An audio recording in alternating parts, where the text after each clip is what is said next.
Okay, go. Guys, anihin muna natin yung isang punong kape natin. Hinog na eh. Tsaka yung ibang bunga naglaga na. Isa lang ba yung may hinog na?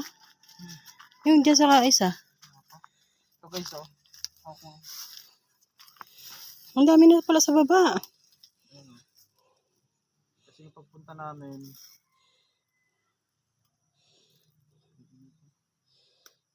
Ano na lang yan, ibibilad. itong hinog guys, dati yung malilit kami, ito, kinakain namin to. Kaso alanganin pa. Ayan. Harbisin natin lahat kasi baka tagal naman tayo bago makabalik. Green pa may iba, pwede na yan. Dilaw na yun. Lang sana kung nandito ka kay... Hindi makakapagkape na tayo ng sarili nating tanim nito. Mag-try tayo ng... Iwan lang natin yung sobrang green. Pero pag dilaw na... Yan. Ganun lang mag-harvest guys. Tsagaan mo talaga. Mano-mano lahat. Tsaka mababa lang. Yun yung pulang-pula eh. Si Dagol pwede mag-harvest dito. Yan guys. Oh. Kaping barako ere. Yan, ito na yung mga pinaghirapan namin. Ngayon, pagdating sa Las Piñas, ibilad natin yan. Yun pa, sa baba. Sa baba ng pagkano mo.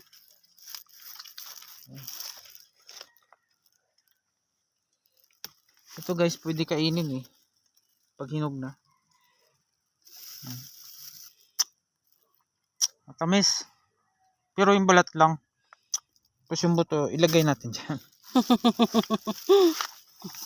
Ganun ba yun guys? Ay, marami sa baba. Namulot siya guys, namulot oh.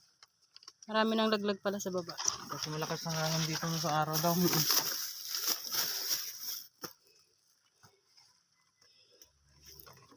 Kalamang dito guys kasi mababa lang. Dati sa amin mag-harvest kami, may ano pa kami hagdanan. Kasi mataas. Taas na kasi yung puno nun sobrang laki na. Matanda na talaga. Baka sa next year tayo makabawi nito.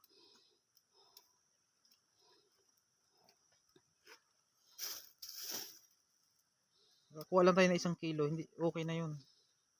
Hindi nalugi sa ano.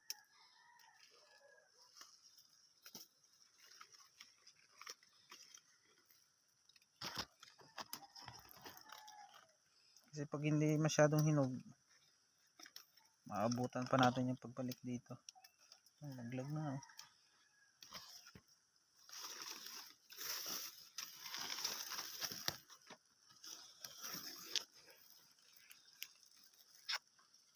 Sa sunod taon guys, makabawi na tayo nito. Ang problema kasi dito, malakas ang hangin pa. Ano, lilaw na siya. Ang gagawin.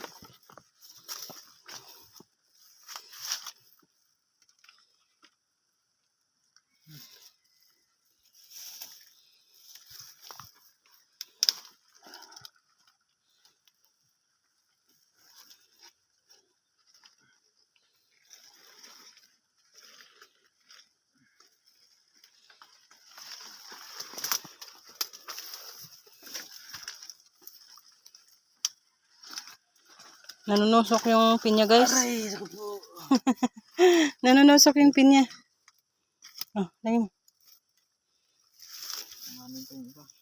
Langanin pa na. Pati dito, langanin pa. Hindi sabay-sabay ang ano niya, bunga. Bakit naputol? Baka nalaglagan ng ano, ng sanga, di naman. Sayang. pati bunga, lakas lang talaga sa hangin. Naglag yung mga bunga. Pulutin natin guys.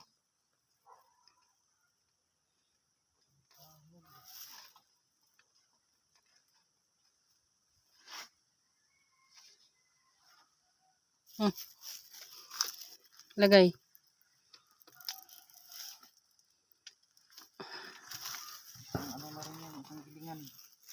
O, isang gilingan na to ng aking ano, maliit na gilingan.